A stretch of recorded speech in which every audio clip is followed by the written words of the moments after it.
So very good morning all. Welcome to BSC institute. आज हम लोगों ने आईसीटी से रिलेटेड एमसीक्यूज को स्टार्ट किया था। ठीक है, तो कल लगभग हमने 25 या 25 एमसीक्यूज को सॉल्व किया था। इसी सीरीज को हम लोग आगे देख रहे हैं। यहाँ पे इस पार्ट में भी हम लोग आईसीटी के बारे में या इंफॉर्मेशन एंड कम्युनिकेशन टेक्नोलॉजी से रिलेटेड एमसीक्यूज देखेंगे। ठीक है, तो स्टार्ट करें। कल हम लोगों ने जिस क्वेश्चन को छोड़ा था, जो भी मैंने आपको होमवर्क के लिए दिया था, ठीक है, तो कम ही लोगों ने उस पर आंसर किया। क्या लोगों को आता नहीं है या आप लोगों को समझ में नहीं आया था क्वेश्चन? अब देखो, जिन्होंने नहीं किया, जिनको नहीं आता वो समझ लो। By what name is the high speed internet connection और wide band transmission known? High speed transmission connection या वाइड बैंड ट्रांसमिशन किस नाम से जाना जाता है? तो इसका हम लोग जानते हैं, किस नाम से जाना जाता है? ब्रॉडबैंड के नाम से। हम लोगों ने देखा है हमारे घर में, कभी कभी बोल के रखो कि अगर कोई कंपनी है तो कंपनी में अगर हाई स्पीड डेटा की जरूरत है या हाई स्पीड नेटवर्क की जरूरत है तो वो क्या लगवाते हैं? ब्रॉडबैंड लगवाते हैं। अब ब्रॉडबैंड की बात करते हैं, तो जो ब्रॉडबैंड है वो एक तरीके से क्या करता है? इंटरनेट एक्सेस देता है। और कैसा इंटरनेट एक्सेस देता है? फास्ट इंटरनेट एक्सेस देता है।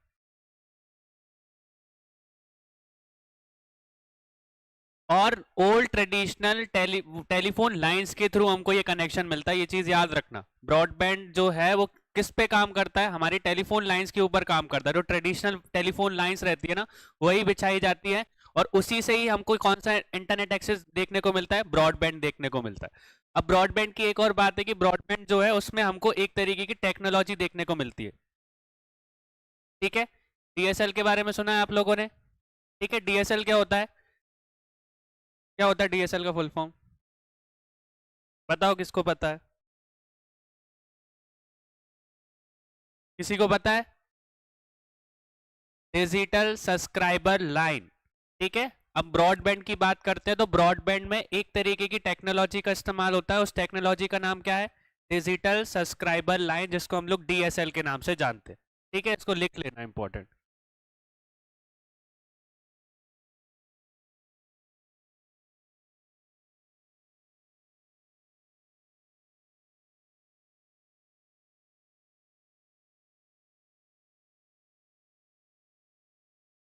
ठीक है, आपसे पूछा जा सकता है विच टाइप ऑफ टेक्नोलॉजी या किस तरीके की टेक्नोलॉजी हमारी ब्रॉडबैंड नेटवर्क में यूज होती है? तो याद रखना डीएसएल, डिजिटल सब्सक्राइबर लाइन, एक तरीके की टेक्नोलॉजी है जो कि किस में यूज होती है? ब्रॉडबैंड में यूज होती है।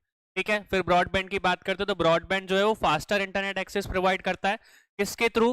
टेलीफोन लाइंस के थ्रू। जो ट्रेडिशनल टेलीफोन लाइन पहले बिछाई जाती थी, आज भी बिछाई जाती है, किसके लिए? ब्रॉडबैंड कनेक्शन के लिए। ठीक है, इतनी चीजें याद रखना बस। नेक्स्ट देखो, dash is a device that request services और रिसोर्सेज फ्रॉम अ सर्वर।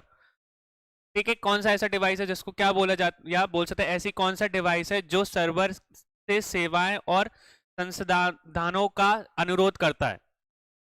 ठीक है, which is a device that request services and resources from a server. कौन सर्वर से बोल सकते हैं कि रिक्वेस्ट करता है रिसोर्सेज के लिए और सर्विसेज के लिए? क्या बोला जाता है उसको?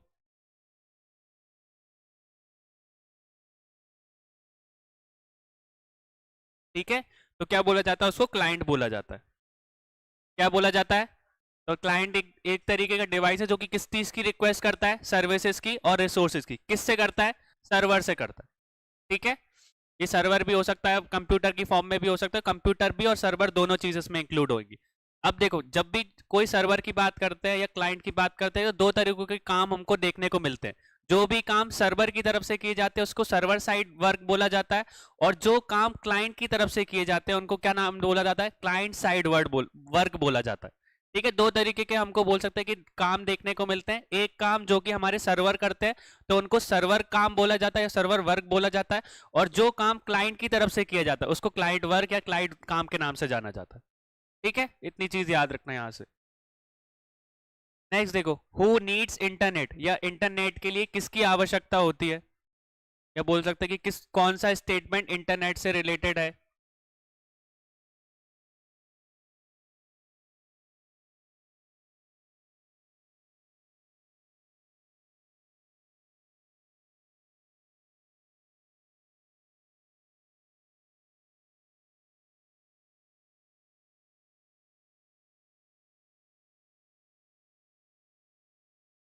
ठीक है, कंफ्यूज मत होना, यहाँ बी और डी में कंफ्यूजन हो रही है। कुछ बोल रहा है कि वर्ल्ड वाइड वेब है, पर वर्ल्ड वाइड वेब से भी पहले अगर आप देखो तो पहला स्टेटमेंट क्या बोल के रखा है, a set of common rules for the communication between the computer. जो भी आपका इंटरनेट है, इंटरनेट की आवश्यकता क्यों बनती है, जो आपके नेटवर्क्स है, नेटवर्क्स के बीच में जो कंप्यूटर्स है उनको कनेक्ट करने के लिए। आप अगर फोन की भी बात कर रहे हो, जब आपको कॉल लगाना है या व्हाट्सएप पे बात करनी है, तो आप इंटरनेट के थ्रू ही जुड़े हुए हो ना। जब तक आपके फोन इंटरनेट से कनेक्ट नहीं होंगे, जब तक आप व्हाट्सएप को एक्सेस कर पाओगे क्या? अगर आपके फोन में नेटवर्क नहीं है, या बोल सकते हो बैलेंस खत्म हो गया, तो आपको इंटरनेट यूज कर पाओगे आप लोग? और इंटरनेट यूज नहीं कर पाओगे तो मैसेज भेज पाओगे व्हाट्सएप पे? तो सबसे पहली चीज अगर आप बात करो तो जो आपका इंटरनेट है उसके लिए हमको क्या कर सकते हैं, कंप्यूटर के बीच संवाद के लिए एक समान नियमों का सेट है। ठीक है, a set of common rules for the communication of, sorry किधर गया, हाँ, बिटवीन कंप्यूटर्स। ठीक है, तो सी वाला सही है। दो कंप्यूटर्स के बीच में एक नेटवर्क फॉर्म करता है जिससे दो कंप्यूटर या बहुत सारे डिवाइसेस एक साथ में जुड़ सके। ठीक है, नेक्स्ट देखो, electronic technology support system used in second generation computer. तो सेकंड जनरेशन कंप्यूटर में किस तरीके की टेक्नोलॉजी यूज होती थी? Electronic technology. ये हमने किया है, इसका आंसर सभी देना, और होमवर्क भी दिया था ये मैंने।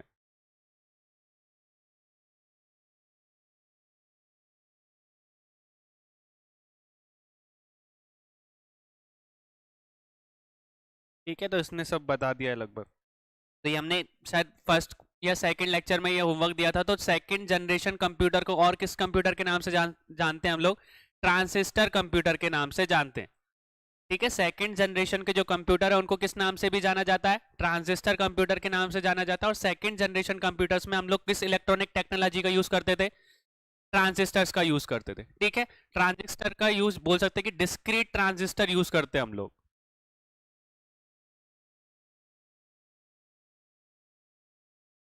ट्रांजिस्टर इन प्लेस ऑफ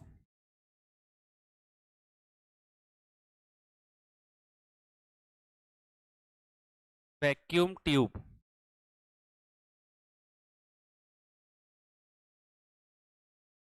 ठीक है, फर्स्ट जनरेशन में याद रखना कि हम किस तरीके की टेक्नोलॉजी का यूज करते थे? वैक्यूम ट्यूब का यूज करते थे। फिर सेकंड जनरेशन में हम वैक्यूम ट्यूब की जगह किसका इस्तेमाल करने लगे? ट्रांजिस्टर्स का इस्तेमाल करने का। और किस तरीके के ट्रांजिस्टर? डिस्क्रीट ट्रांजिस्टर यूज होते थे।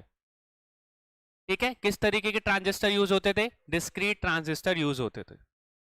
ठीक है, तो सेकंड जनरेशन कंप्यूटर या ट्रांजिस्टर कंप्यूटर आपसे बोला जाए तो दोनों एक ही चीज। नेक्स्ट देखो, in which year was Turning presented by Alan Turning. यहाँ पे एक चीज और जोड़ लेना, टर्निंग मशीन है।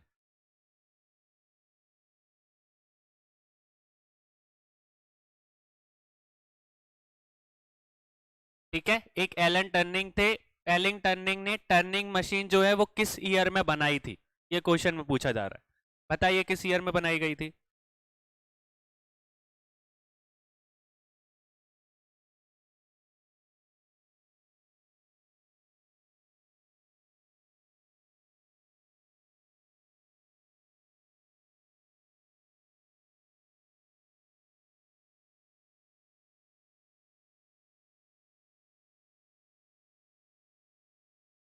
पढ़ा है टर्निंग मशीन के बारे में?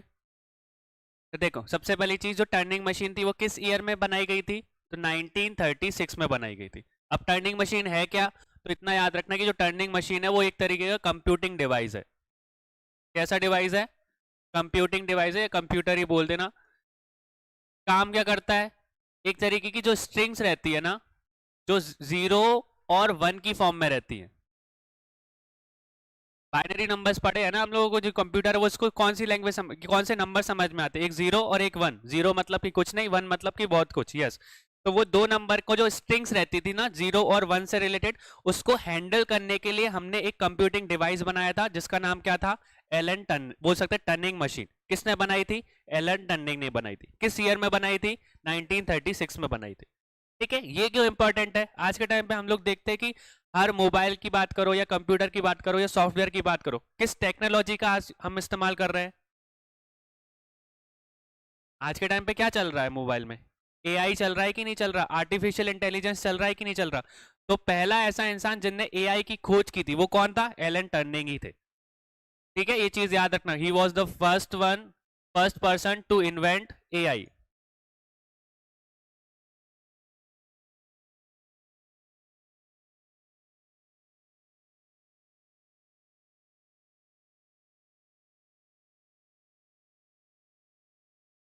ठीक है, आर्टिफिशियल इंटेलिजेंस।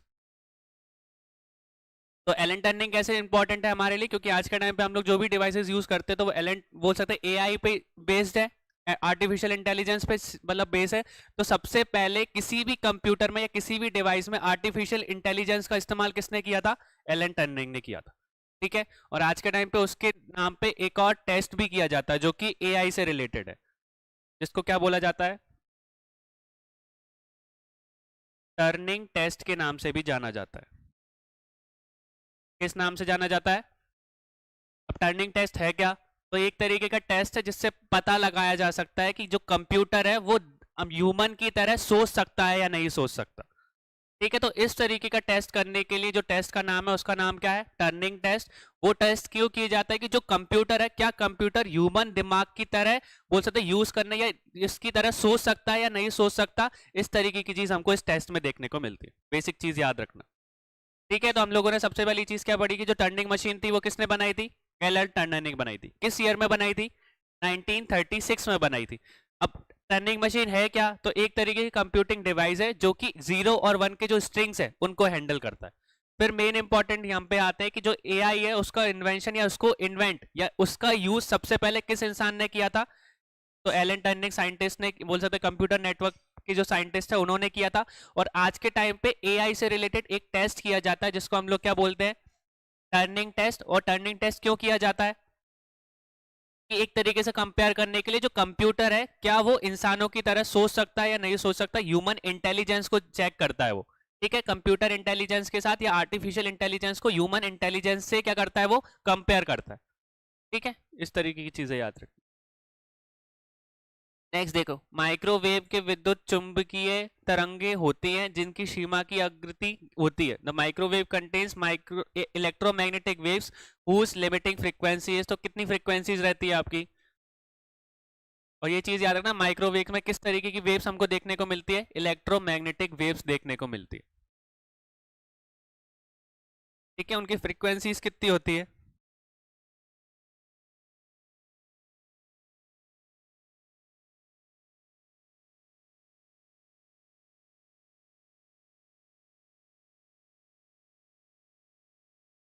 तो इसकी फ्रीक्वेंसीज कितनी होती है? 1 गीगाहर्ट्ज से 300 गीगाहर्ट्ज तक। कितनी रहती है उसकी फ्रीक्वेंसीज? 1 गीगाहर्ट्ज से 300 गीगाहर्ट्ज तक। अब आपसे पूछा जा सकता है जो वो माइक्रोवेव्स है, वो माइक्रोवेव्स किस किस चीज में इस्तेमाल होती है? डिफेंस सिस्टम में आप देखोगे तो माइक्रोवेव्स का किस में इस्तेमाल किया जाता है? डिफेंस में बहुत सारी चीजें रहती है ना, कि आप बोल सकते हो कि जो रेडार्स वगैरह नाम सुना है आप लोगों ने, तो जो रेडार्स है उसमें किस तरीके की वेव्स यूज होती हैं? माइक्रोवेव्स यूज होती है। ठीक है, या बोल सकते हैं कि जो हमारे ट्रांसमिशन टावर टावर है ना, उनमें भी किस तरीके की वेव्स यूज होती हैं? माइक्रोवेव्स ही यूज होती है।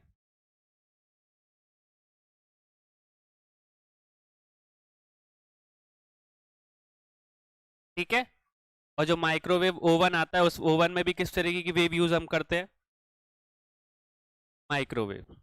ठीक है, तो 3 तरीके की चीजें इंपॉर्टेंट यहाँ से हमारे ये पूछ सकता है कि कौन से डिफेंस सिस्टम में या डिफेंस बोल सकते हैं रिलेटेड चीज में हम लोग माइक्रोवेव का यूज करते हैं, तो किसका इस्तेमाल करते हैं? रेडार्स जो रहते हैं, जो कि पता करते हैं कि हमारी कौन सी बोल सकते हैं कि मिसाइल हमारे पास में आ रही है, मिसाइल वगैरह को देखने के लिए रेडार्स बनाए जाते हैं। वो रेडार्स किस तरीके की फ्रिक्वेंसी या किस तरीके की वेव्स को मतलब यूज करते हैं? माइक्रोवेव्स का। ठीक है, और जो ट्रांसमिशन टावर्स रहते हैं उनमें भी किस वेव का यूज होता है? माइक्रोवेव का। और उनकी फ्रीक्वेंसी किससे कितने तक बिलोंग करती है? तो 1 गीगाहर्ट्ज से 300 गीगाहर्ट्ज। नेक्स्ट देखो, which of the following is also called multimedia education. जो आज के टाइम पे स्कूलों में मल्टीमीडिया एजुकेशन दी जाती है उसको दूसरे नाम से क्या जाना जाता है, या ऑफिशियल नेम क्या है उसका?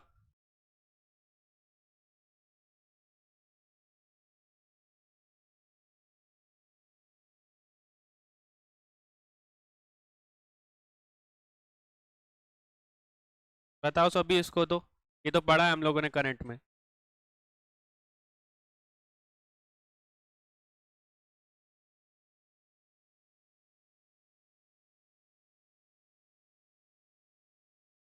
ठीक है, तो क्या बोला जाता है, आपने दिल्ली के स्कूलों में देखा होगा कि गवर्नमेंट स्कूल, वहाँ के जो दिल्ली के स्कूल है बहुत ज़्यादा एडवांस हो चुके हैं। कैसे एडवांस हो चुके हैं कि वहाँ पे स्मार्ट क्लास हमको देखने को मिलती है, और जो स्मार्ट क्लास या मल्टीमीडिया के थ्रू जो एजुकेशन प्रोवाइड की जाती है बच्चों को, उसको क्या बोला जाता है, आईसीटी सपोर्टेड एजुकेशन या information and communication technology supported education. ठीक है, उसमें हमको बोल सकते हो कि एक तरीके का जो कंटेंट है वो किस फॉर्म में दिखाया जाता है, टेस्ट की फॉर्म में, टेक्स्ट की फॉर्म में और मल्टीमीडिया की फॉर्म में। ठीक है, आईसीटी रिलेटेड या आईसीटी सपोर्टेड एजुकेशन में हमको कैसा कंटेंट देखने को मिलता है, टेक्स्ट की फॉर्म में जैसे हम लोग पढ़ रहे हैं, पीपीटीज की फॉर्म में, और साथ में मल्टीमीडिया मतलब कि वॉइस की फॉर्म में भी हो सकता है, वीडियोस की फॉर्म में भी हो सकता है, एनिमेशंस की फॉर्म में भी हो सकता है। ठीक है, तो इस तरीके से जो भी एजुकेशन हम बच्चों को देते हैं या प्रोवाइड करते हैं, उसको क्या, किस एजुकेशन के नाम से जाना जाता है, आईसीटी सपोर्टेड एजुकेशन के नाम से। ठीक है, और इसमें बोल सकते हैं कि एक तरीके के हम लोग इंस्ट्रक्शंस का यूज करते हैं, उसको क्या बोलते हैं हम लोग, कंप्यूटर असिस्टेड इंस्ट्रक्शन।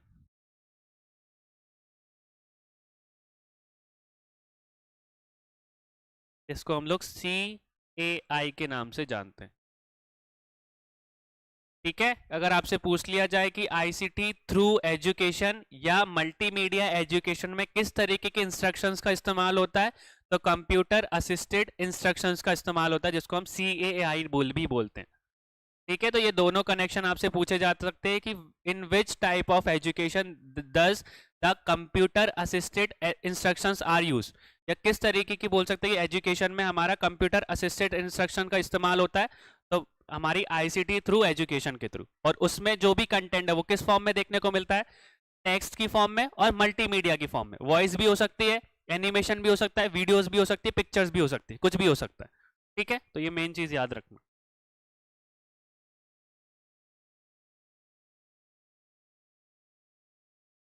देखो, मैं इसलिए आपको ये हाइलाइट्स बता रहा हूँ कि अगर इनसे रिलेटेड कभी भी आपको क्वेश्चन आ जाता तो आपको क्लिक हो जाए कि ये चीज हमने पढ़ी थी, क्योंकि पूरा का पूरा स्टेटमेंट नहीं पढ़ा सकता, पर मेन मेन चीज आपको हाईलाइट करके या बोल सकता हूँ कि ये वाली चीज इससे कनेक्टेड। तो कभी भी क्वेश्चन इनसे रिलेटेड अगर ACI आपको कहीं दिख जाए तो आपको समझ में आ जाना चाहिए कि हम लोग आईसीटी थ्रू एजुकेशन की बात कर रहे हैं या मल्टीमीडिया एजुकेशन की बात कर रहे हैं। ठीक है, तो ये इंपॉर्टेंट जो पॉइंट्स मैं लिखता हूँ उन पॉइंट्स को जरूर याद रखना क्वेश्चन के साथ में, क्योंकि वो क्वेश्चन के साथ ही रेलेवेंट है ना, क्योंकि यही का यही क्वेश्चन उठ के हमारे एग्जाम में आ जाए जरूरी नहीं है, पर इस तरीके की जो कीवर्ड्स हैं वो जरूर आ सकते हैं।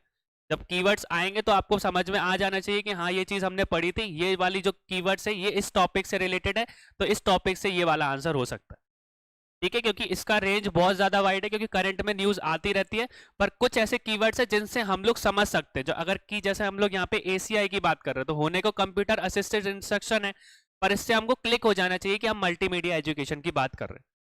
ठीक है, तो ये इंपॉर्टेंट कीवर्ड्स जो है उनको जरूर याद रखना क्वेश्चंस के रिगार्डिंग में। नेक्स्ट देखो, हुज choose the correct option related to LiFi, या लाईफाई से रिलेटेड जो भी हमारे विकल्प है उसको चुनिए। ठीक है, तो जैसे हमने वाईफाई पढ़ा था ना, वैसे ही वाईफाई की तरह एक और क्या होता है, लाईफाई। ठीक है, और लाईफाई के बाद एक और होता है वाइट फाई। ठीक है, तीन तरीके के हमको फेडरलिटी देखने को मिलते हैं। तो अभी लाईफाई की बात हो रही है, तो जो लाईफाई है वो उसके सही स्टेटमेंट कौन से हैं,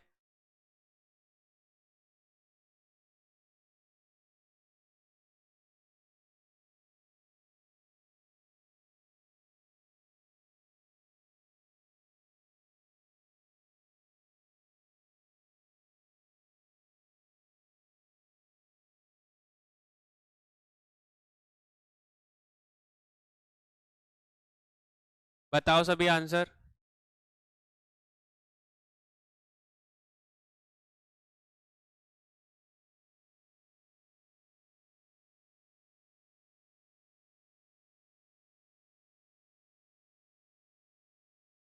ठीक है, तो ज्यादातर लोगों ने तुक्के मार लिए, क्योंकि इस तरह के क्वेश्चन होते हैं तो ज्यादातर सब ऑल दी अबव भी लगाते हो। तो सबसे पहली चीज यहाँ पे समझ लो कि जो लाईफाई है वो किस ईयर में डिस्कवर हुआ था, तो 2011 में डिस्कवर हुआ था।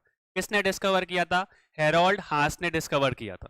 ठीक है, तो हेरोल्ड हास ने किस ईयर में इसको डिस्कवर किया था, 2011 में। और फिर मैंने कल वाईफाई के बारे में बताया था, तो वाईफाई किस ईयर में इस्तेमाल हो गया था सबसे पहले? 1997 में। ठीक है, तो इसके बाद जो वाईफाई है वो टेक्नोलॉजी किस ईयर में आई थी? 2011 में आई थी। किसने की थी? हेरोल्ड हास ने की थी। फिर वहीं पे ये जो है बोल सकते हैं कि यह OFDMA या बोल सकते हैं ऑर्थोलोगल फ्रीक्वेंसी डिवीजन मल्टीपल एक्सिस तकनीक का क्या करता है? इस्तेमाल करता है या इस पे आधारित है। तो it is based on the orthological frequency division multiple axis technology. ठीक है, तो इस टेक्नोलॉजी पर बेस्ड है, ये भी पढ़ लिया। ठीक है, फिर इसके बाद इसका फुल फॉर्म क्या होता है? तो वाईफाई का फुल फॉर्म क्या था? ठीक है, वहीं पे वाईफाई की बात करोगे तो वो बोल वायरलेस को किससे ट्रांसफर कर दिया हमने? रिप्लेस कर दिया लाइट से। तो लाइट फिडेलिटी जो है वो किसका फुल फॉर्म होता है? वाईफाई का। ठीक है, तो सारे के सारे स्टेटमेंट क्या है हमारे? सही है। अब देखो, आपसे पूछ लिया जाए कि जो वाईफाई है और वाईफाई है इन दोनों में कंपेयर करें तो किस तरीके से कर सकते हैं? सबसे पहली चीज वाईफाई की बात करोगे,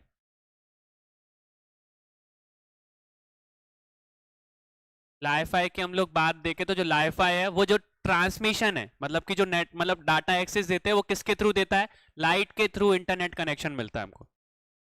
ठीक है, तो जो लाइट रहती है उस लाइट के थ्रू हम लोग इंटरनेट कनेक्शन प्रोवाइड करते हैं, किस में? वाईफाई में। ठीक है, लाइट के थ्रू जो भी इंटरनेट कनेक्शन या बोल सकते हैं जो नेटवर्क का ट्रांसमिशन होता है वो किस में यूज होता है? वाईफाई में होता है। ठीक है, लाइट को यूज करता है वो ट्रांसमिशन के लिए। ठीक है, फिर इसके बाद वाईफाई की बात करें तो वाईफाई वर्सेस वाईफाई की बात करें तो ये क्या है? हमारा जो वाईफाई है वो कैसा है? फास्टर है या स्लोअर है? फास्टर है। वाईफाई से 100 टाइम्स कैसा है? फास्टर है।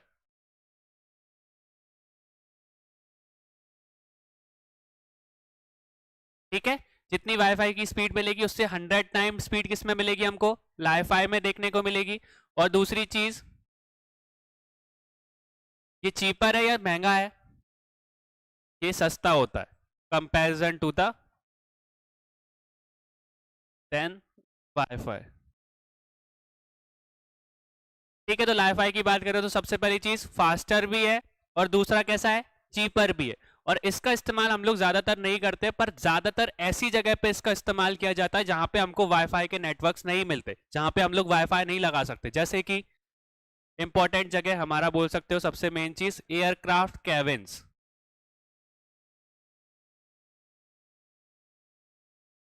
जो एयरक्राफ्ट के कैबिन्स रहते हैं उनमें किस तरीके की नेटवर्क का इस्तेमाल किया जाता है? ठीक है, और साथ में एक और बोल सकते हैं हॉस्पिटल्स में भी बहुत जगह इस्तेमाल किया जाता है।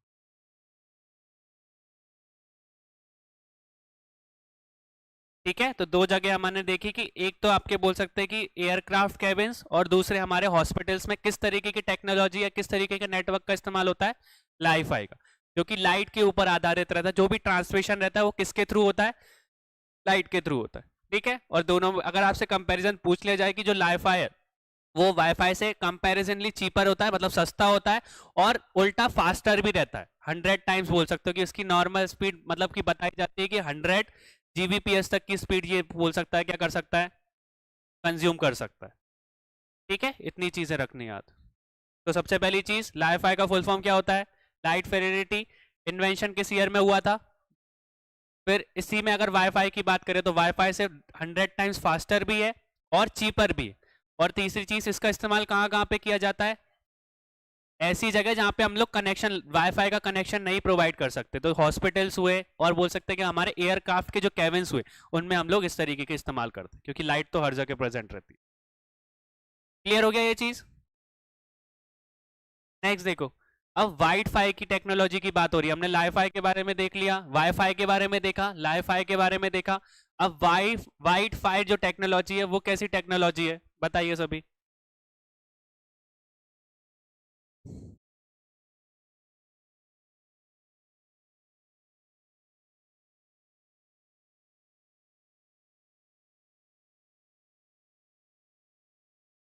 ठीक है, तो अब देख लो यहाँ पे, अगर इसको देखा जाए तो इसको हम दूसरे नाम से किस नाम से जानते हैं? TV white space technology. ठीक है, तो जो हमारा वाइट फाई है वो किसके ऊपर डिपेंडेंट है या किस दूसरे नाम से जाना जाता है? टीवी वाइट स्पेस टेक्नोलॉजी के नाम से जाना जाता है। इसका डेवलपमेंट किस ईयर में हुआ था? 2015 में स्टार्ट हुआ था। फिर इसको किसने बनाया था? तो इस technology was used by Microsoft in digital India mission. तो सबसे पहले इसका इस्तेमाल किसने किया था? माइक्रोसॉफ्ट ने किया था। किस मिशन में किया था?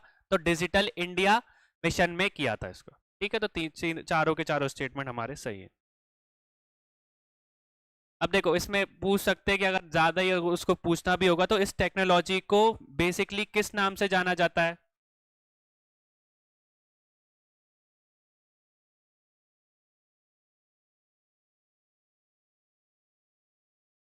ठीक है, तो ये चीज याद रखना कि इस टेक्नोलॉजी को अगर हम लोग वाईफाई की बात करें तो जो वाईफाई वाली टेक्नोलॉजी है उसको हम लोग किस नाम से जानते हैं?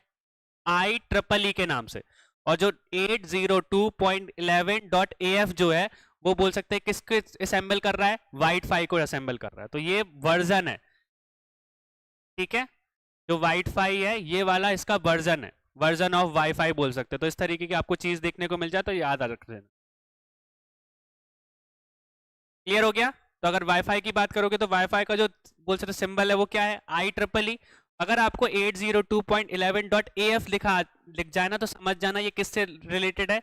वाईफाई से रिलेटेड है। ये इसका वर्जन है, वर्जन ऑफ वाईफाई है। नेक्स्ट देखो, choose the correct option related to 5G technology. तो 5G टेक्नोलॉजी से रिलेटेड कौन सा स्टेटमेंट सही है?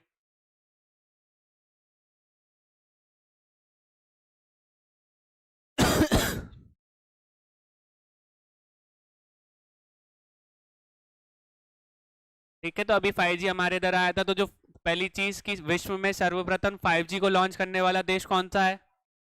ठीक है, तो साउथ कोरिया है। और 6G की बात करें तो 6G भी किस कंट्री में हमको सबसे पहले देखने को मिलेगा? किसने बोला? वो सबका डेवलपमेंट चल रहा है, सबने 2030 ही बना के रखा है। पर मेन अगर चार कंट्रीज की बात करोगे ना तो हमारी साउथ कोरिया बहुत आगे है, अमेरिका आगे है, तीसरा हमारा इंडिया आगे है और चौथा हमारा चाइना आगे है, जापान अभी पीछे। ठीक है, तो चार ऐसी कंट्रीज है जो कि 5G में अभी की रेस में बहुत ज्यादा आगे है। पहला साउथ कोरिया, उसने बोला है कि 2030 तक वो बना लेगी, पर सभी ने एक ही डेडलाइन दी है। इंडिया की बात करोगे तो इंडिया में भी यही बोला है कि जो 6G है 2030 तक आ जाएगा। ठीक है, तो चार ऐसी इंपॉर्टेंट कंट्रीज जो कि 6G पे काम कर रही है, वो याद रखना। साउथ कोरिया, दूसरा अमेरिका, तीसरा चाइना और चौथा इंडिया। ये चार ऐसी कंट्रीज है। अगर हम 4G की बात करें तो जो 4G टेक्नोलॉजी थी वो किस ईयर में आ गई थी? 2000 2012 किस ईयर में आ गई थी? और इसके जो भी स्पेक्ट्रम के जो भी ऑक्शन थे, या किस कंपनी ने, इंडिया में किस कंपनी ने इसके सारे स्पेक्ट्रम एयरवेव्स को खरीदा था? कौन सी ऐसी कंपनी थी, सीधी बात, कि जो 4G लेके आई थी सबसे पहले? Idea, Airtel. एयरटेल ही लेके आई थी क्योंकि जियो एग्जिस्ट नहीं करती थी। जियो लगभग 2014 और 15 के टाइम पे आई थी। ठीक है, तो जो जियो है वो उस टाइम पे एग्जिस्ट नहीं करती थी। तो सबसे पहले जो 4G स्पेक्ट्रम ऑक्शन के जो सारे जो फ्रीक्वेंसीज थी या एयर वेव्स थे वो किसके अंडर में थे या किस कंपनी ने खरीदे थे? तो एयरटेल ने खरीदे थे। और एयरटेल ने ही सबसे पहले 4G नेटवर्क को पब्लिश किया था। किस ईयर में किया था? 2012 में किया था। फिर उसके 10 साल बाद हम लोग देखते हैं तो कौन सी टेक्नोलॉजी आती है? 5G आती है। तो 2022 में हमको कौन सी टेक्नोलॉजी देखने को मिली थी? 5G टेक्नोलॉजी देखने को मिली थी। और बोला जा रहा है कि जो 6G है 2030 तक हमको कौन सी टेक्नोलॉजी देखने को मिल जाएगी? 6G नेटवर्क देखने को मिल जाएगा। ठीक है, तो अब यहाँ पे सबसे पहली चीज की 4G को सबसे पहले लॉन्च करने वाला देश कौन सा था? ठीक है, साउथ कोरिया, दक्षिण कोरिया था। फिर वहीं पे हम लोग बात करें तो ट्राई ट्राई हम लोगों ने पढ़ा था, जो कि सारे के सारे जो नेटवर्क्स रहते हैं, वो जो आपकी वो नेटवर्क्स, टेलीकॉम डिपार्टमेंट के जो भी नेटवर्क्स या टेलीकॉम रेगुलेट करता है उसको हम लोग ट्राई बोलते हैं। तो telecom regulatory authority of India के अनुसार देश में वर्ष 2022 तक 5G सर्विस का प्रारंभ हो जाएगा। तो ये चीज बताए हम, मतलब वैसा स्टेटमेंट देके रखा है, पर हमने देखा था कि 2022 में हमको 5G टेक्नोलॉजी देखने को मिल गई थी। फिर इसके बाद जो ये जो 5G टेक्निक है वो किस पे काम करती है? मल्टीपल इनपुट और मल्टीपल आउटपुट तकनीक के ऊपर काम करती है। और FTFF या टाइम डिवीजन ड्यूप्लेक्स पे भी ये क्या करती है? आधारित। तो ये टेक्नोलॉजी के नाम है। तो सारे के सारे स्टेटमेंट हमारे क्या है? ठीक है, ये मेन चीज है 5G से रिलेटेड, इसको याद रखना। पर 5G में हम लोगों ने देखा था कि जो 4G है उसमें हम लोग LTE का इस्तेमाल करते हैं। ठीक है, और वहीं पे अगर 5G की बात करो तो हम लोग किसका इस्तेमाल करते हैं? VoLTE मतलब कि जो भी वॉइस कॉल है, मतलब कि जो भी हम लोग वॉइस डाटा के थ्रू हम लोग हमारा वॉइस कॉल या वीडियो कॉल हम लोग कर सकते हैं। पहले अगर आप देखोगे तो वॉइस कॉल के लिए अलग से आपका पैसे कटते थे, बैलेंस कटता था, पर अभी आप कॉल लगाओगे तो उसी डाटा में से आपको कटता है। दो अलग अलग चीजें नहीं मिलती आपको, बैलेंस और नेटवर्क अलग अलग नहीं रहते। अब नेटवर्क से ही आपकी कॉलिंग में बात हो जाती है, तो उसी को हम लोग VoLTE बोलते हैं, voice over long term evolution.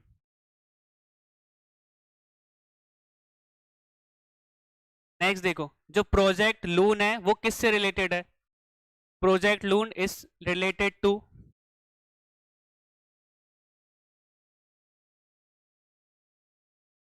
5G की बात करें चलो, तो 5G जो टेक्नोलॉजी है वो कौन लेकर आया था यहाँ पे सबसे पहले इंडिया में? किस कंपनी ने उसको बोल सकते हो कि पब्लिश किया था सबसे पहले? एयरटेल ने या जियो ने? वो दो ही कंपनी थी। ठीक है, दोनों का कंपैरिजन दोनों ने एक साथ ही पब्लिश किया था। पर अगर बेसिकली बात करो तो ज्यादातर फ्रीक्वेंसी ऑक्शन हुआ था ना 5G स्पेक्ट्रम का, तो उस 5G स्पेक्ट्रम में ज्यादातर जो एयर वेव्स थी या ज्यादातर जो फ्रीक्वेंसीज थी उसको ऑक्शन में किसने जीता था? तो जियो ने जीता था। तो ज्यादातर एयर वेव्स फ्रीक्वेंसीज जो है वो जियो के पास में, मतलब एयरटेल के पास भी है, पर एयरटेल के पास इतने ज्यादा एयर वेव्स नहीं है। इतना टेक्निकल मत रखना, पर इतना याद रखना कि अगर आपसे पूछा जाए कि किसने पब्लिश किया था तो दोनों ने पब्लिश किया था। पर अगर ज्यादातर फ्रीक्वेंसीज की बात करो तो वो जियो के पास ज्यादा है, और एज कंपैरिजन टू एयरटेल। ठीक है, फिर इसके बाद प्रोजेक्ट लून किससे रिलेटेड है ये बताओ?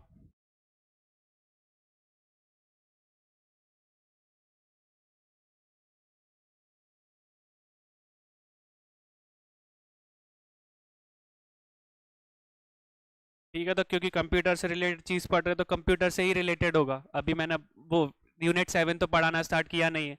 तो सबसे पहली चीज, जो प्रोजेक्ट लून है वो किससे रिलेटेड है? फ्रॉम वायरलेस कम्युनिकेशन टेक्नोलॉजी, या बेहतर संचार उसके लिए आपका इस्तेमाल किया जाता है, तो कंप्यूटर से रिलेटेड है। अब ये पूछो कि ये जो प्रोजेक्ट लून है वो किसने स्टार्ट किया था सबसे पहले? कौन बताएगा किसने किया था? कौन सी कंपनी थी जो कि प्रोजेक्ट लून जिसने स्टार्ट किया था? तो हमारी जो गूगल है उसने स्टार्ट किया था। ठीक है, किस लिए किया था? जो रूरल डिवीजन है या रिमोट एरियाज है ना,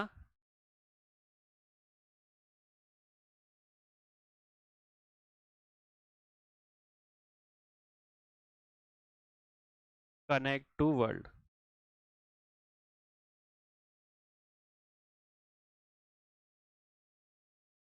ठीक है, जो भी गांव या बोल सकते हैं कि ऐसे कस्बे हैं जहां पे इंटरनेट का कनेक्शन नहीं है, उन कनेक्शंस वहां पे इंटरनेट कनेक्शन पहुंचाने के लिए गूगल ने एक बोल सकते प्रोजेक्ट को स्टार्ट किया था। उस प्रोजेक्ट का नाम क्या था? हमारा प्रोजेक्ट लून। ठीक है, तो ये प्रोजेक्ट लून जो है, जो प्रोजेक्ट लून है वो किसको स्टार्ट किसने किया था? गूगल ने किया था। किस लिए किया था?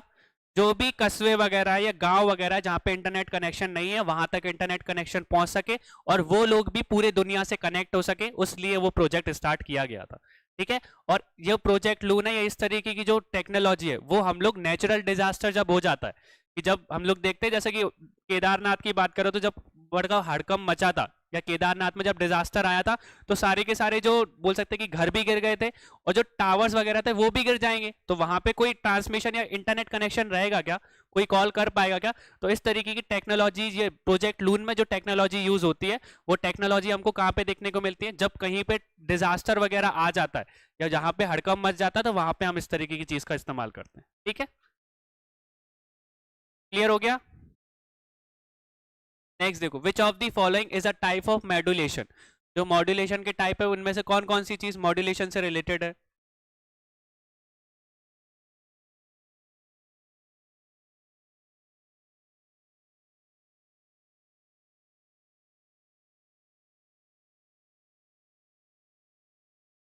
क्या तो वो आपको डी दिख रहा है तो डी लगाओगे सभी लोग? ठीक है, तो एम्पलीट्यूड मॉड्यूलेशन भी मॉड्यूलेशन का टाइप है, फ्रीक्वेंसी मॉड्यूलेशन भी है, फेज मॉड्यूलेशन भी है। ठीक है, तो ये सारे के सारे मॉड्यूलेशन के टाइप है। ज्यादा डिटेल में नहीं पढ़ रहा, बट टाइप्स याद रख लेना बस। नेक्स्ट देखो, what is the full form of DSL? DSL का फुल फॉर्म क्या होता है?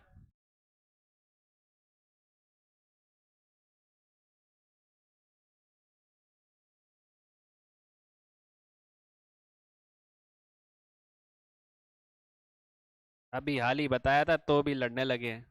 कोई ए कह रहा है, कोई बी कह रहा है, कोई सी कह रहा है।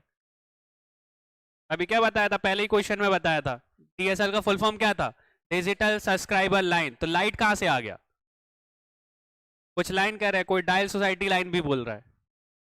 इसमें तो आपका कंफर्म ही होना चाहिए था सब लोगों का, कि पहले क्वेश्चन में ही पढ़ा था हम लोगों ने। पहले क्वेश्चन में क्या दिक्कत थी क्या? डीएसएल जो है उसका फुल फॉर्म क्या होता है, डिजिटल सब्सक्राइबर लाइन। ये जो टेक्नोलॉजी है वो किस में इस्तेमाल करते हैं हम लोग, अभी देखा था हम लोगों ने, ब्रॉडबैंड में यूज करते हैं। ठीक है, क्योंकि जो डाटा रहता है वो कैसे ट्रांसमिट किया जाता है, टेलीफोन लाइंस के थ्रू। ठीक है, तो ये चीज याद रखना सभी। जो डीएसएल टेक्नोलॉजी है वो टेक्नोलॉजी किस में इस्तेमाल की जाती है, ब्रॉडबैंड में इस्तेमाल की जाती है। और ब्रॉडबैंड में जो डाटा है वो कौन सी लाइंस के थ्रू यूज किया जाता है, टेलीफोन लाइन। जो ट्रेडिशनल टेलीफोन लाइंस है उनके थ्रू ही डाटा ट्रांसमिट किया जाता है। नेक्स्ट देखो, किसी भी माध्यम का प्रयोग कर सूचना का आदान प्रदान करना क्या कहलाता है, exchanging information using any medium is called.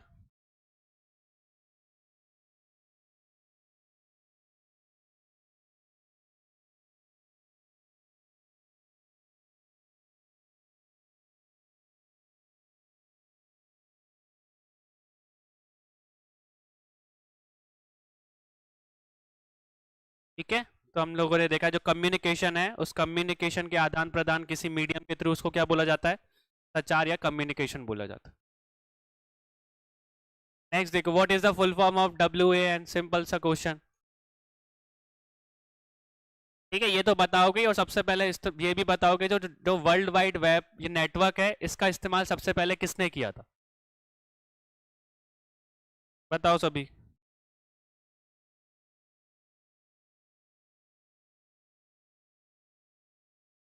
किस ईयर में किया था, तो मेन इंपॉर्टेंट क्वेश्चन यही है हमारा, तो सबको पता है ये तो वाइड एरिया नेटवर्क है। अब ये बताओ कि सबसे पहले इस्तेमाल कब किया गया था और किसने किया था।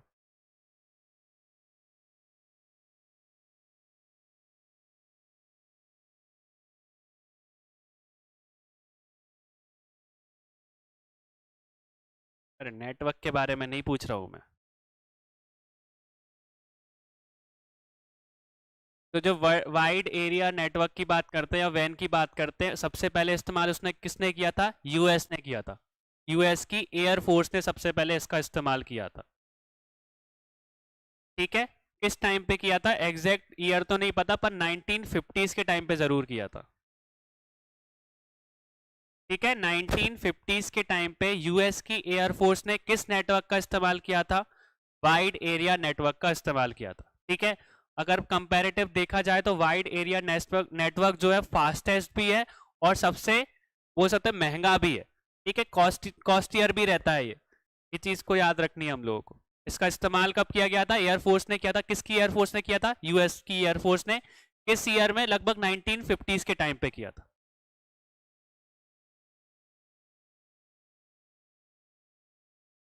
नेक्स्ट देखो, what is the full form of PACE, PACE। PACE का पूरा नाम क्या है,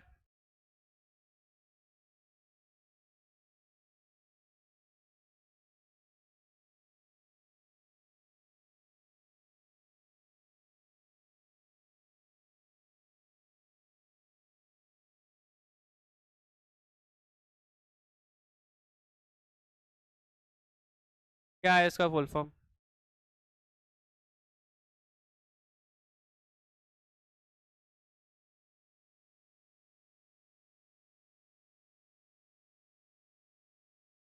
ये नहीं है, ये काटना पड़ेगा, ये की इवोल्यूशन। अब करो आंसर।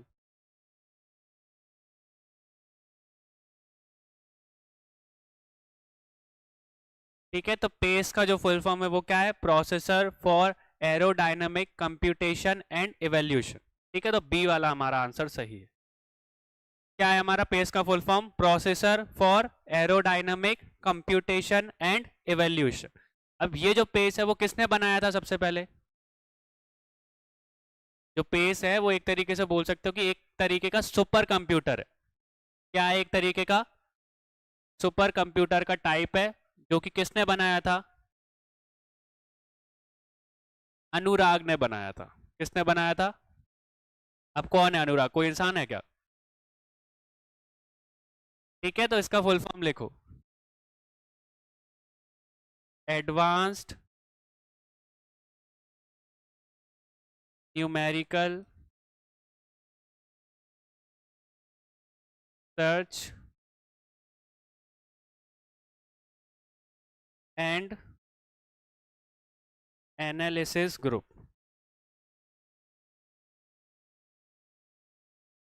ठीक है, अनुराग किसी का नाम मत लगा के आ जाना, उसका पूरा फुल फॉर्म है। क्या है फुल फॉर्म उसका? Advanced numerical research and analysis group.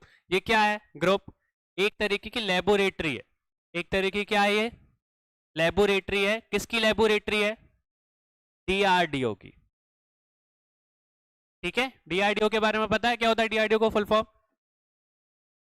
ठीक है, तो डिफेंस रिसर्च एंड डेवलपमेंट वो ऑर्गेनाइजेशन जो है उसके अंदर एक लैब है जिसका नाम क्या है? Advance numerical research and analysis group. वो क्या करती है? सुपर कंप्यूटर उन्होंने बनाया था जिसका नाम उन्होंने क्या रखा था? पेस। और हमारा जो एडवांस्ड जो अनुराग है वो किससे रिलेटेड है? परम से भी रिलेटेड है, ये चीज याद रखना। हम लोगों ने सुपर कंप्यूटर के बारे में देखा था। तो 1950s के टाइम पे जब डीआर मतलब इंडिया ज्यादातर सुपर कंप्यूटर के लिए अमेरिका पे डिपेंडेंट थी, तो उस टाइम पे ये प्रोजेक्ट चलाया गया था। तो डीआरडीओ ने ये अलग से एक ग्रुप बनाया था। किस काम के लिए? सुपर कंप्यूटर्स को बनाने के लिए। तो उन्होंने परम बनाया था, तो परम के ही अंदर बोल सकते कि एक तरीके का पेस उन्होंने बनाया था। तो पेस भी एक तरीके का सुपर कंप्यूटर, जैसे हमने देखा था परम 8000 सबसे पहला सुपर कंप्यूटर था, तो ऐसे ट्रायल बेसिस पे उन्होंने पेस भी बनाया था। ठीक है, तो ये सब चीजें कनेक्टेड है। एक चीज से याद रखना, जो पेस है या बोल सकते परम है, वो एक तरीके के कैसे हैं? सुपर कंप्यूटर्स है। उनको किसने बनाया था? Advance numerical research and analysis group, जिसको हम अनुराग के नाम से जानते हैं। ये अनुराग क्या है? एक तरीके की लेबोरेटरी है जो कि किसके अंडर काम करती है? डीआरडीओ के। ठीक है, इतना मेन चीज बहुत है इंपॉर्टेंट हमारे लिए। पेस का फुल फॉर्म याद रखना कि processor for aerodynamic computation and evolution. Next देखो, which country has set a target to launch 6G by 2030। 2030 तक बोल सकते हैं 6G को शुरुआत करने के लिए किसने लक्ष्य रखा है?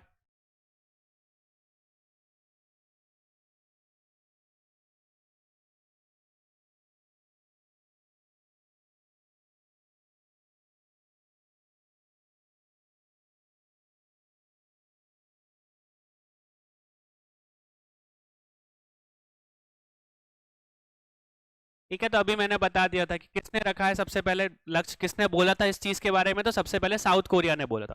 पर साउथ कोरिया के साथ में हमने देखा है कि बहुत सारी और कंपनीज भी है, मतलब कंट्रीज भी है। तो साउथ कोरिया के साथ किसने बोला है?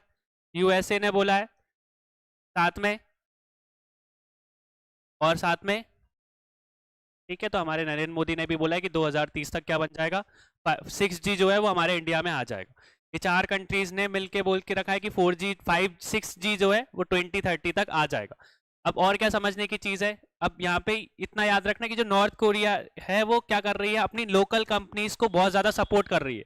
कैसे सपोर्ट कर रही है? उनको जो लोकल कंपनीज है उनको सब्सिडी प्रोवाइड कर रही है कि ज्यादा से ज्यादा चीजें आप मतलब कि जो 6G में जो जो टेक्नोलॉजी या हम लोग डिवाइसेस यूज करने वाले उनको बनाने के लिए लोकल कंपनीज को क्या दिया जा रहा है? सब्सिडीज दी जा रही है। कौन दे रहा है ये सब्सिडीज? नॉर्थ कोरिया दे रहा है। ठीक है, तो क्योंकि वो सच्ची में जाता है north Korea, sorry south Korea, कि ये सारी की सारी चीजें क्या कर सके, वो लोग जल्दी से मैन्युफैक्चर करें और जिससे हम लोग 6G को जल्दी बना सके। ठीक है, अब एक और चीज यहाँ पे कि जो यूएस है या अमेरिका है उसने एक तरीके का अलायंस भी बना के रखा है। उस अलायंस का नाम क्या है? आप लोगों ने पढ़ा होगा करंट में कि 6G से रिलेटेड यूएसए ने एक अलायंस बनाया है चार कंपनीज का। वो उस अलायंस का नाम क्या है? करंट पढ़ते हैं ना अपन। तो नेक्स्ट जी अलायंस बनाया है। ठीक है, तीनों ने गठबंधन किया है। बोल सकते हैं कि यूएसए की चार कंपनीज है, उन कंपनीज ने साथ में गठबंधन करके या अलायंस फॉर्म करी है। उस अलायंस का नाम क्या है? नेक्स्ट जी अलायंस। उसमें कौन कौन सी कंपनीज है? क्या लगता है यूएसए की कौन सी कंपनी होगी? सबसे दो बड़ी यूएसए की कंपनी कौन कौन सी है? आईटी डिपार्टमेंट में जो हम लोग बोल सकते हैं कि रोज यूज करते हैं उनका। अरे नहीं, आईटी की डिपार्टमेंट की बात कर रहा हूँ। यूएस की सबसे बड़ी कंपनी कौन सी जो वो फोन बनाती है? कौन सा फोन आता है जो कैलिफोर्निया में बनता है? एप्पल होगा। दूसरा, हम लोग जो नेट पे रोज सर्च करने के लिए किसका इस्तेमाल करते हो? गूगल होगी। ठीक है। और जो माइक्रोचिप्स वगैरह रहती है, जो स्नैपड्रैगन जो आपके चिपसेट डलती है, वो कौन बनाता है? आपने देखा ना, प्रोसेसर आते हैं 645 या 630। भैया मेरे, वो कंप्यूटर में बनाती है, पीसी और लैपटॉप्स के लिए इंटेल बनाती है। हमारी जो फोन में स्नैपड्रैगन यूज होता है, दो तरीके के होते हैं ना आपके, तो स्नैपड्रैगन की बात कर रहा हूँ। स्नैपड्रैगन बनाने वाली कंपनी का नाम क्या है? क्वालकॉम है भैया। थोड़ी बहुत तो न्यूज रखा करो अपनी। जब फोन लेने के लिए जाओगे तो फोन में पूछते हो ना कितना प्रोसेसर है। ठीक है, तो इसमें मेरे में 870 है, तो ऐसे कैसे पूरे, मतलब आज के टाइम पे क्या चल रहा है, 8 Gen 1 चल रहा है। जो महंगे महंगे फोन आते हैं, 8 Gen 1 आता है, 8 Gen 2 आती है। तो ये 8 Gen 2 क्या है? स्नैपड्रैगन का एक पार्ट है। और स्नैपड्रैगन किस कंपनी बनाती है स्नैपड्रैगन के ये आपके चिपसेट्स? तो क्वालकॉम बनाती है। ठीक है, इतना याद रखना। अब आप बाजार में कभी भी फोन लेने के जाओगे तो ये पूछना उससे प्रोसेसर कौन सा है, तो वो बता देगा 8 Gen 1 चल रहा है, 8 Gen 2 चल रहा है। आज के टाइम पे 8 Gen 2 चल रहा है अभी लेटेस्ट में, जो सबसे महंगे फोनों में आता है। ठीक है, तो एप्पल, गूगल, क्वालकॉम और एक और कंपनी कौन सी है हमारी? सैमसंग। ठीक है, जिसको हम लोग सैमसंग बोलते हैं, सैमसंग। तो ये चार कंपनी उसने मिलकर एक अलायंस बनाया, जिस अलायंस का नाम क्या है? नेस्ट जी अलायंस। और ये अलायंस बनाया किसके लिए? 6G टेक्नोलॉजी के ऊपर काम करने के लिए। ठीक है, अब ये मत बोलना कि सर सैमसंग तो साउथ कोरिया की कंपनी है, पर उसने इसके साथ अलायंस बनाया है कि जल्दी से जल्दी डेवलपमेंट हो सके। ठीक है, तो ये चार कंपनीज को याद रखना, और ये इस तरीके के क्वेश्चन पूछे जा सकते हैं, तो करंट से रिलेटेड रहना। इसलिए बोलता हूँ करंट को अच्छे से पढ़ा करो। नेक्स्ट देखो, लेटेंसी मींस, लेटेंसी का मतलब क्या होता है?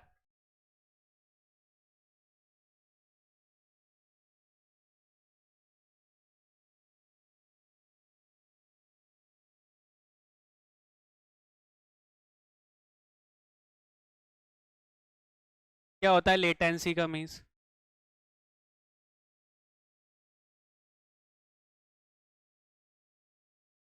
सुना है ना, नेटवर्क की लेटेंसी आ रही है।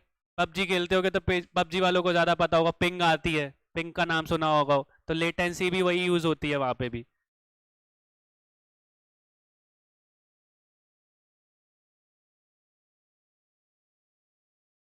नहीं पता लेटेंसी का मतलब?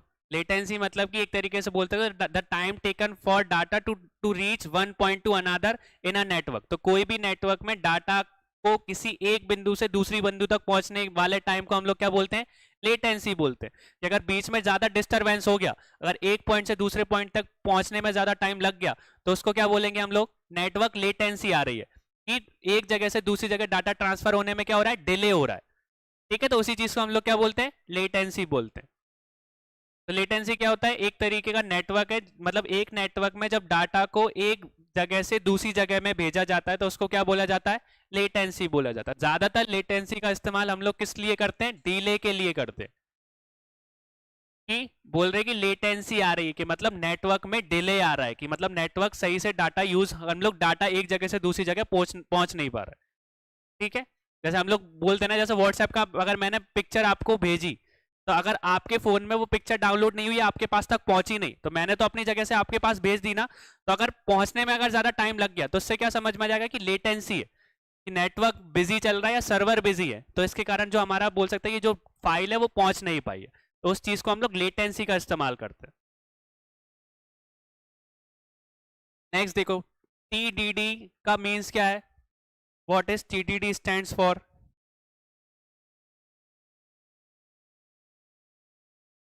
ठीक है, तो अभी पढ़ा था हम लोगों ने इसको। तो एक तरीके का टाइम डिवीजन ड्यूप्लेक्स है। ठीक है, याद रखना कि ये एक तरीके की कम्युनिकेशन लिंक है।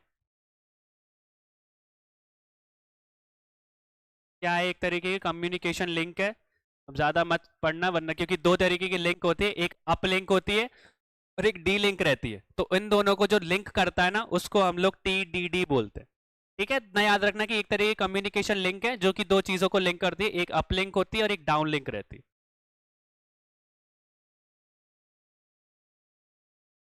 नेक्स्ट देखो, a major unit of Ministry of Electronics and Information Technology, Government of India for carrying out research and development work in information technology electronics related area is? तो किसको बोल सकते हैं कि कौन सी जो बोल सकते हैं डिपार्टमेंट या मिनिस्ट्री है, बोल सकते हैं उस मिनिस्ट्री ने एक रिसर्च डेवलपमेंट के लिए हमारा एरिया के लिए एक ग्रुप बना के रखा है, तो उस ग्रुप का नाम क्या है?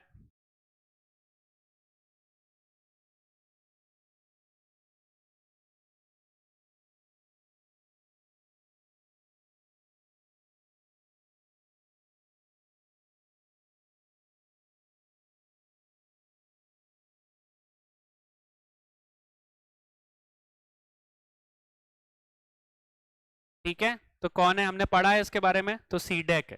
तो जो सीडेक है वो सीडेक किस मिनिस्ट्री के अंडर काम करता है? हमारा ministry of information technology, sorry electronics and information technology, ठीक है, जिसको हम लोग किस नाम से जानते हैं? ठीक है, एमईटी के नाम से जानते हैं। अब जो सीडेक है उस सीडेक का फुल फॉर्म बताओ सभी। सीडेक का फुल फॉर्म क्या है?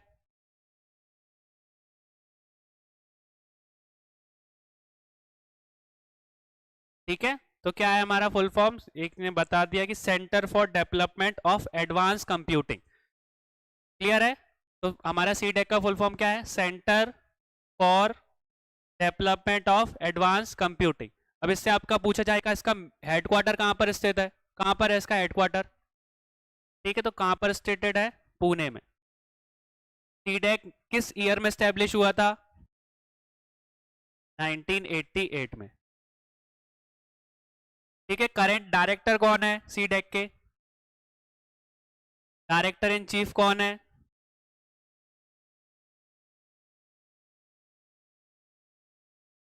बताओ। तो जो मगेश इथिरंजन है वो यहाँ के डायरेक्टर इन चीफ है। ठीक है, कौन है हमारे? मगेश इथिरंजन। ठीक है, डायरेक्टर है।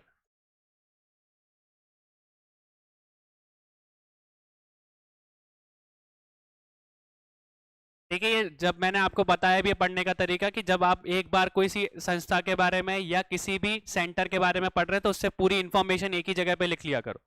ठीक है, तो सबसे पहले हम लोगों ने देखा कि जो मिनिस्ट्री के अंदर कौन सा डिपार्टमेंट है जो कि कंप्यूटरिंग के ऊपर काम करता है, तो सीडेक है, जिसका फुल फॉर्म क्या है? Centre for development of advance कंप्यूटरिंग। हमारा जो वो हेडक्वार्टर है वो कहाँ पर सिचुएटेड है? पुणे के। बाद ये कब स्टैब्लिश हुआ था? 1988। और अभी इन प्रेजेंट में हमारे डायरेक्टर इन चीफ कौन है जो कि कंट्रोल करते हैं? मगेश चित्तरंजन। क्लियर है? तो और ये तरीका याद भी रखना, जब आप करंट में भी या किसी भी नई चीज को कंप्यूटर में पढ़ो तो ये एक बार में पूरी की पूरी चीज कंप्लीट कर देना। ठीक है, अगर आगे भी जाके अगर वो चेंज होते हैं तो उसी में अपने नोट्स में चेंज कर देना। जैसे मान के चलो ये 2 महीने बाद या 3 महीने बाद जब आप एग्जाम है, जब चेंज हो गए तो आप उसको अपडेट भी कर सकते हो। नेक्स्ट देखो, which of the following is a semiconductor? ये सेमीकंडक्टर बनाने के लिए इनमें से किसका इस्तेमाल किया जाता है? ठीक है, तो ये पहले से पढ़ते आ रहे हैं हम लोग।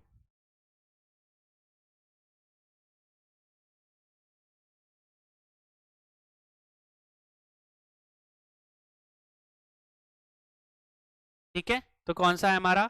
जर्मेनियम। और जर्मेनियम के साथ में दो और ऐसे कंपाउंड बताओ जो कि बोल सकते हैं कि हम लोग यूज करते हैं सेमीकंडक्टर बनाने के लिए। और एक और बताया था, सेलेनियम। ठीक है, तो इसके साथ में हम लोग देखते हैं सिलिकॉन सबसे ज्यादा इस्तेमाल कौन सा होता है, फिर इसके बाद जर्मेनियम, फिर इसके बाद आता है हमारा सेलेनियम। ठीक है, ये तीन कंपाउंड्स या तीन ऐसे मेटल्स हैं जिनसे हम लोग क्या बनाते हैं? हमारे सेमीकंडक्टर्स बनाते हैं। नेक्स्ट देखो, the spectrum frequency range supporting high data rates in 5G network is. 5G network में उच्च डाटा दर को सपोर्ट करने के लिए स्पेक्ट्रम फ्रीक्वेंसी रेंज क्या है?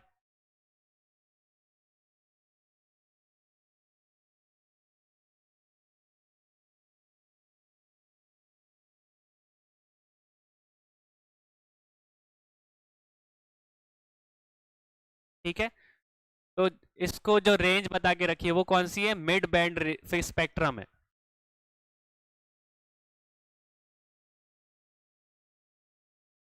ठीक है, अभी मैंने बताया था स्पेक्ट्रम का ऑक्शन हुआ था, तो उसमें जियो और एयरटेल ने पार्ट लिया था, तो मैंने बताया कि जो एयर वेव्स थे या ज्यादातर जो फ्रिक्वेंसीज थी उनको किसने खरीदा था? जियो ने खरीदा था। ठीक है, तो बोल सकते हैं कि 5G टेक्नोलॉजी या 5G नेटवर्क को इस्तेमाल करने के लिए सबसे बेस्ट फ्रिक्वेंसी कौन सी है? 1 गीगाहर्ट्ज से 6 गीगाहर्ट्ज के बीच में।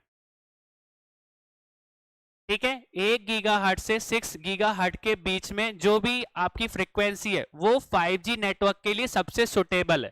ये चीज याद रखना कि हमारा जो पर बोल सकते हैं कि ज्यादा से ज्यादा डाटा ज्यादा से ज्यादा डिस्टेंस तक किस फ्रीक्वेंसी के बीच में ट्रांसफर हो सकता है? 1 गीगाहर्ट्ज से 6 गीगाहर्ट्ज के बीच में। ठीक है, तो ये वाली जो फ्रीक्वेंसी है इसको परफेक्ट बोला गया है, परफेक्ट फॉर 5G नेटवर्क। क्यों बोला गया है? क्योंकि इस रेंज में ज्यादा से ज्यादा प्लेंटी ऑफ डाटा, मतलब ज्यादा से ज्यादा जगह पे क्या हो सकता है? ट्रांसफर हो सकता है। ठीक है, तो ये फ्रीक्वेंसी सबसे मेन बताई गई है। अब ये बताया किसने कि ये वाली फ्रीक्वेंसी सबसे बेस्ट है 5G नेटवर्क के लिए? कौन बोलेगा ये? तो ये जो डाटा है, ये जो रिपोर्ट है वो किसने सबमिट की थी? नोकिया ने सबमिट की थी। ठीक है, नोकिया के बारे में याद है ना? भूल तो नहीं गए? तो जो नोकिया है उसने रिसर्च के बेसिस पे यही चीज बताई थी कि जो 5G के लिए हमको कौन सी फ्रीक्वेंसीज का सबसे ज्यादा इस्तेमाल करना चाहिए या परफेक्ट कौन सी है, तो 1 गीगाहर्ट्ज से 6 गीगाहर्ट्ज के बीच में। ठीक है, जो ज्यादातर बोल सकते हैं जियो के पास में ही है इसका स्पेक्ट्रम। नेक्स्ट देखो, which of the following is not a mobile operating system?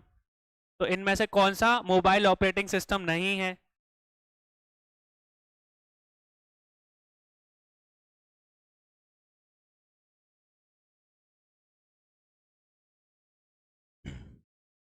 कौन सा नहीं है भैया? ये तो बताना पड़ेगा आप लोगों को। गलत कर दिया आप, क्वेश्चन ऑफ द डे देना चाहिए था ये।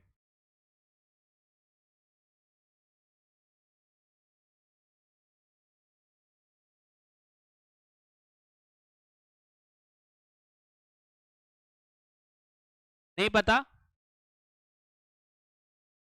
वॉइस तो बता दे भैया कम से कम। कौन सा नहीं है? एंड्रॉयड के बारे में सुना है? ठीक है, तो एंड्रॉयड तो बेसिकली हम लोग देखते हैं मोबाइल में, आज के टाइम पे हम लोग यूज कर रहे हैं। एप्पल के बारे में सुना है? ठीक है, एप्पल के जो मोबाइल्स रहते हैं उन मोबाइल में कौन सी चिपसेट आती है? हाँ, iOS तो रहता है, तो वो iOS तो एक तरीके का वो कंप्यूटर, मतलब एंड्रॉयड और iOS रहता है, पर चिपसेट किस तरीके की यूज होती है? उस चिपसेट का नाम नहीं है, पर वो लोग नंबर के हिसाब से देखते हैं कि A15 है, तो अभी लेटेस्ट में जो फोन आया है आपका, जो 14 चल रहा है, सॉरी 15 चल रहा है, आईफोन 15 में कौन सी चिपसेट डली है? A16 डली है। ठीक है, और A16 बोल सकते प्रो मैक्स में और 16 प्लस डली है। तो इस तरीके के चिपसेट कौन इस्तेमाल करता है? एप्पल इस्तेमाल करता है। एप्पल से हम लोग देखें तो मोबाइल के बाद में क्या आते हैं? उसके कंप्यूटर आते हैं, मैकबुक आती है। तो जो मैकबुक रहती है उस मैकबुक में किस तरीके का ऑपरेटिंग सिस्टम वो इस्तेमाल करते हैं? मैक ओएस इस्तेमाल करते हैं। किसका इस्तेमाल करते हैं? इसलिए मैकबुक बोलते हैं ना उसको। जो हमारे इधर लैपटॉप रहते हैं, वैसे एप्पल के जो कंप्यूटर या लैपटॉप आते हैं उनको क्या बोला जाता है? मैकबुक बोला जाता है। तो जो मैकबुक ऑपरेटिंग सिस्टम है वो मोबाइल का ऑपरेटिंग सिस्टम नहीं है। मोबाइल का ऑपरेटिंग सिस्टम ना होके वो किसका ऑपरेटिंग सिस्टम है? कंप्यूटर का ऑपरेटिंग सिस्टम। ठीक है, जो कि कौन सी कंपनी बनाती है? एप्पल बनाती है। ठीक है, एप्पल के जो कंप्यूटर्स या लैपटॉप्स आप जब लोगे तो उसमें कौन से तरीके का ऑपरेटिंग सिस्टम आएगा? मैक ओएस आएगा। ठीक है, और हमारे फोनों में कैसा आता है? आईओएस आता है। ठीक है, तो इतना याद रखना कि अगर यहाँ पे आईओएस लिखा होता ना तो आईओएस बोल सकते हैं कि मोबाइल ऑपरेटिंग सिस्टम है, पर मैकबुक नहीं है, मैक ओएस नहीं है।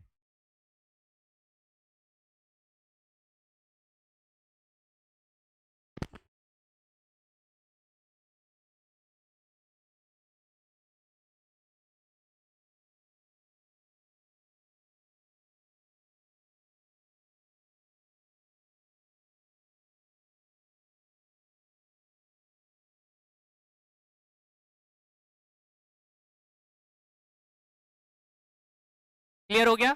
अब जो बोल सकते हैं कि सिम्बियन के बारे में सुना है आप लोगों ने? सिम्बियन ऑपरेटिंग सिस्टम जो है वो किस में इस्तेमाल करते थे हम लोग? भूल गए अभी किस कंपनी का नाम लिया था मैंने? नोकिया का नाम लिया था। तो नोकिया ने बहुत अच्छे अच्छे फोन बनाए कि नहीं बनाए 2010 से पहले? ठीक है, जब एंड्रॉयड आ गया तो एंड्रॉयड के पहले जो भी ऑपरेटिंग सिस्टम्स हम लोग नोकिया में इस्तेमाल करते थे वो कौन सा था? Symbian operating system. जो बड़े बड़े एडवांस लेवल के नोकिया के फोन आते थे ना, जैसे N95 के बारे में आपने सुना होगा, जो बहुत फेमस फोन था। A7 के बारे में सुना होगा, जो कि स्लिप करके खुल जाता था, देखा है आप लोगों ने? तो जो नोकिया का फोन आता था स्लिप करके, जैसे अभी लैपटॉप है तो वो स्लिप करके जो खुलता था, E7। जो एडवांस लेवल के जो फोन होते थे ना, एक N95 सबसे ज्यादा बेस्ट नोकिया का मतलब बोल सकते स्मार्ट वो फोन बोला गया था। उसमें भी किस तरीके के ऑपरेटिंग सिस्टम का इस्तेमाल किया जाता था? सिम्बियन ऑपरेटिंग सिस्टम का इस्तेमाल किया जाता था। या 2700 क्लासिक के बारे में आपने देखा होगा, तो 2700 क्लासिक में भी किस तरीके का ऑपरेटिंग सिस्टम इस्तेमाल किया जाता था? Symbian operating system. तो ये किस टाइम तक यूज हुआ? लगभग इसका इस्तेमाल 2010 तक हुआ था। ठीक है, 2010 से पहले जितने भी नोकिया के एडवांस लेवल के फोन आते थे उसमें कौन सा ऑपरेटिंग सिस्टम इस्तेमाल होता था? सिम्बियन। 2010 के बाद क्या चेंज हो गया? 2010 के बाद एंड्रॉयड आ गया था। ठीक है, तो हमारे पहले के जो फोन थे 2010 से पहले, एंड्रॉयड से पहले कौन सा ऑपरेटिंग सिस्टम सबसे ज्यादा फेमस था? तो सिम्बियन ऑपरेटिंग सिस्टम। ठीक है, जो महंगे फोन आते थे उनमें ये ऑपरेटिंग सिस्टम इस्तेमाल होता था। ठीक है, और बाकी के जो हमारे पाम ऑपरेटिंग सिस्टम है इसको गार्नेल ओएस भी बोला जाता है।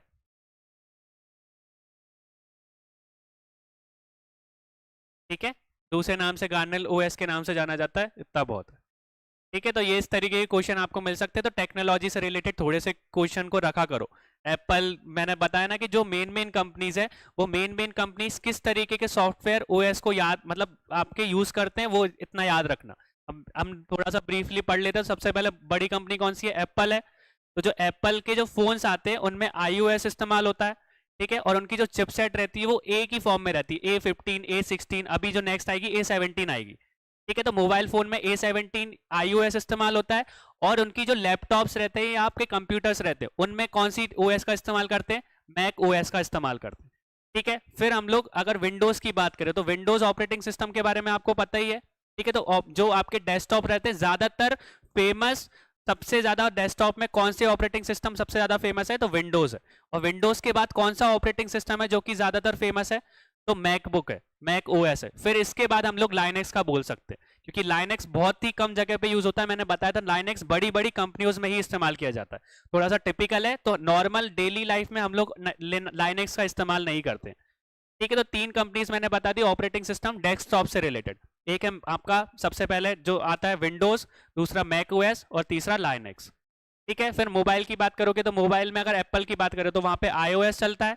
ठीक है, फिर यहीं पे हम लोग ज्यादातर एंड्रॉइड्स में देखो तो एंड्रॉइड में क्या देखने को मिलता है? हमको स्नैपड्रैगन देखने को मिलता है। ठीक है, और मीडिया टेक देखने को मिलता है। ये दो तरीके के प्रोसेसर के नाम है, एक है स्नैपड्रैगन, दूसरा कौन सा है? Media take. तो आप जब भी फोन खरीदने जाओगे तो इन दोनों के ही प्रोसेसर उसमें मिलेंगे। या तो स्नैपड्रैगन होगा जो कि कौन बनाता है? क्वालकॉम बनाता है। और दूसरा प्रोसेसर का नाम क्या है? Media take. ठीक है, तो ये दोनों बोल सकते हैं मोबाइल में हमको दो तरीके के प्रोसेसर देखने को मिलते हैं, एक हमारा स्नैपड्रैगन, दूसरा वो बोल सकते मीडिया टेक। तो इस तरीके की नॉर्मल चीजें याद रखना, यहाँ से करंट से क्वेश्चन बन सकता है। ठीक है, कौन कौन से मोबाइल के सॉफ्टवेयर वो ऑपरेटिंग सिस्टम है, इस तरीके के क्वेश्चन, या इनमें से कौन सा बोल सकते हैं डेस्कटॉप या कंप्यूटर के ओएस सिस्टम। तो थोड़ा सा अप टू डेट रहा करो टेक्नोलॉजी से रिलेटेड। ठीक है, ये नहीं कि वरना टेक्निकल गुरुजी देखना शुरू कर दो रोज के रोज, ऐसा नहीं है। पर नॉर्मल जो हमारे करंट में चीजें रहती है वो जरूर याद रखनी है हमको। National information centre comes under which ministry? ये जो मिनिस्ट्री है वो किसके अंदर आती है?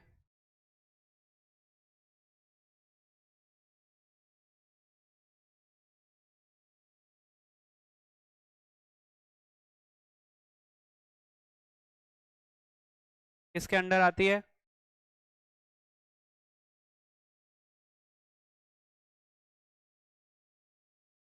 ठीक है, तो ministry of electronics and information technology के अंदर आती है। ठीक है, जिसको हमने देखा था MEITY के नाम से जानते हैं हम लोग। अब ये कौन बताएगा जो आपकी नेशनल इंफॉर्मेटिव जो सेंटर है वो कब किस ईयर में स्टैब्लिश हुई थी?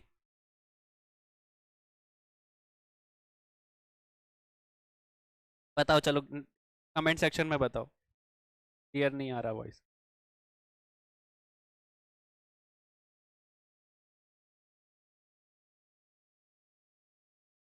किस ईयर में स्टैब्लिश हुई थी? ये तो हमको पता चल गया कि जो NIC है वो ministry of electronics and IT department के अंदर काम करती है। किस ईयर में स्टैब्लिश हुई थी ये?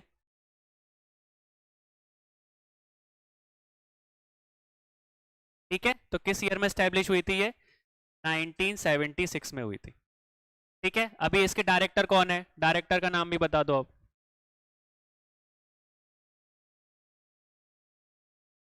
Director of national informative centre कौन है डायरेक्टर?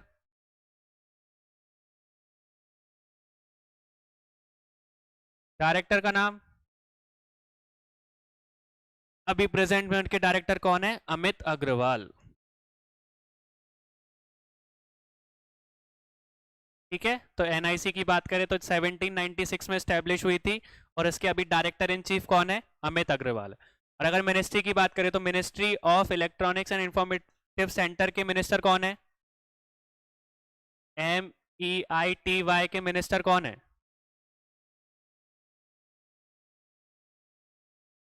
मिनिस्टर का नाम ही नहीं पता? आईटी मिनिस्टर आपसे पूछ लिया जाए फिर? मिनिस्टर्स के नाम तो याद रखो कम से कम। अश्विनी वैष्णव जो है वो है अभी के बोल सकते हैं मिनिस्टर, आईटी मिनिस्टर। ठीक है, तो minister of electronics and information technology कौन है या आईटी मिनिस्टर कौन है? तो अश्विनी वैष्णव है। ये मिनिस्टर से रिलेटेड क्वेश्चंस भी पढ़ लेना भैया, पूछे जा सकते हैं। नेक्स्ट देखो, जीआईएस किसका शॉर्ट फॉर्म है? जीआईएस का फुल फॉर्म क्या होता है?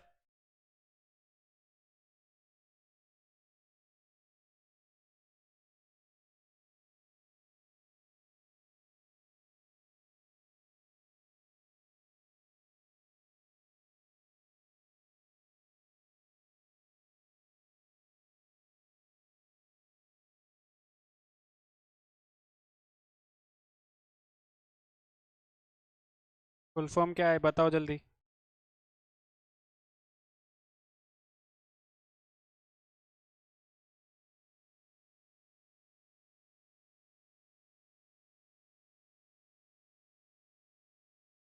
सभी लोग गलत बता रहे हैं। जियोग्राफिक इंफॉर्मेशन सेंटर है भैया, कल नहीं है। ऐसे ही क्वेश्चन में घूम जाओगे वहां पे। ठीक है, तो जियोग्राफिक इंफॉर्मेशन सिस्टम किसका फुल फॉर्म है? जीआईएस का। अभी इसका काम क्या है? जियोग्राफिकल इंफॉर्मेशन सेंटर का, सिस्टम का, इसका काम क्या है? डाटा को कलेक्ट करना। किस तरीके के डाटा को कलेक्ट करना? सॉफ्टवेयर से रिलेटेड, हार्डवेयर से रिलेटेड। ठीक है, और जो नॉर्मल डाटा रहता है जो हमारे आसपास में प्रेजेंट रहता है उस तरीके का डाटा को एनालाइज करना,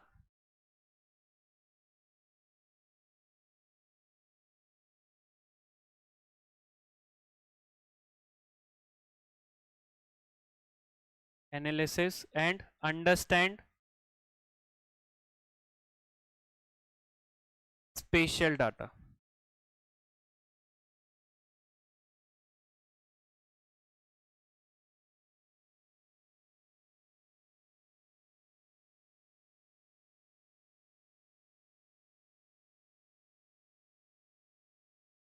ठीक है, जो भी डाटा स्पेशल डाटा कनेक्ट होता है उसको एनालाइज करना और उसको अंडरस्टैंड करना। किस तरीके का data?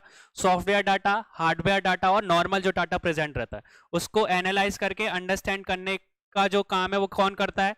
Geographic information system. Next देखो, dash is the process which the receiver interpret the signal used by source of the message. ठीक है, किसको क्या बोला जाता है? वह प्रक्रिया जिसे द्वारा रिसीवर संदेश के स्रोत के द्वारा प्रयोग किए जाने वाले संकेतों का व्याख्या करता है। क्या बोला जाता है?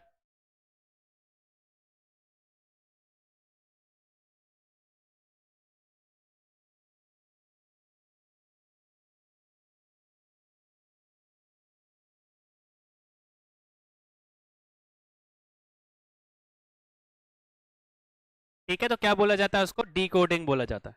मतलब डिकोडिंग मतलब कि जो बोल सकते हैं रिसीवर की तरफ से जो आपका क्या आया है, एक तरीके का मैसेज आया है, उस मैसेज को समझने को हम लोग क्या बोलते हैं?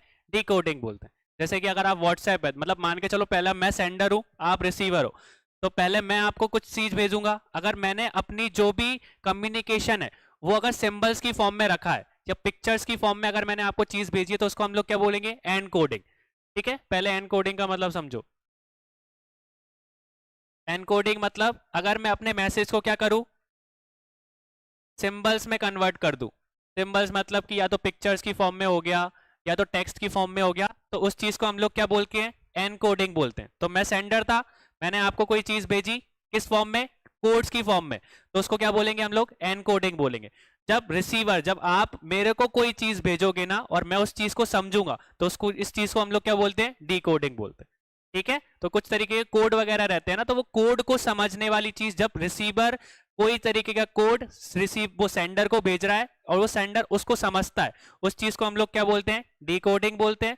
और जब कोई सेंडर रिसीवर को क्या करे, कोई भी चीज को कम्युनिकेशन सिंबल्स की फॉर्म में भेजे, या तो टेक्स्ट की फॉर्म में दे दिया या पिक्चर्स की फॉर्म में दे दिया या शॉर्टकट्स की फॉर्म में दे दिया, तो उसको हम लोग क्या बोलते हैं, एनकोडिंग बोलते हैं।